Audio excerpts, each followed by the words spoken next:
должни сме ние пред нашата јавност да кажеме дека не само од овие 3 локации, него на ниво на целиот град, посебно од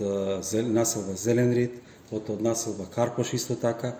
се јавува граѓаните и пријавува непријатна миризба, која што ние откако тие пријавија минатиот ден и пред тоа, значи минатите 2 дена, вршевме истражувања како теренски, така и на овие мерни станици. Нашите мерни станици, од кои што 3 беа во функција, тоа е на Зафир Сајто мерна станица и мерна станица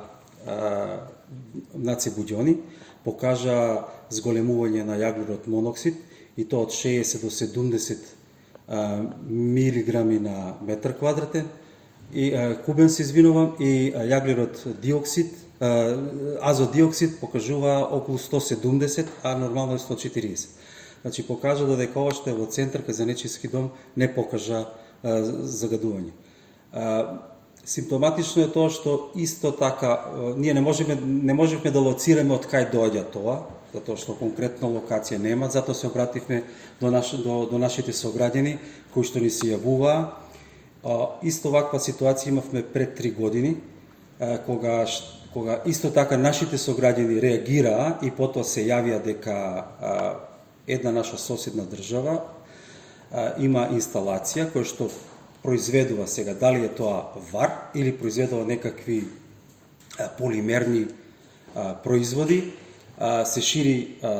непријатна миризба, први започнува таму, тоа се наши сограѓани кои живеат во тој граничен дел и работат исто така во тој граничен дел, и како што и сега ни кажа, најпрво миризбата започнува таму и потоа се шири кон градот Куманово.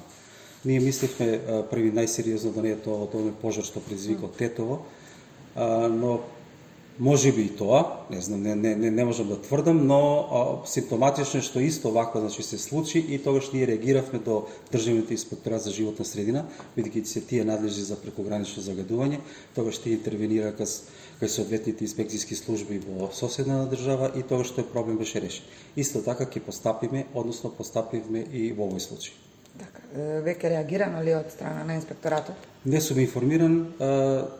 Сега после ова, значи ќе се информирам со нив и подетално ќе би информиран за тоа.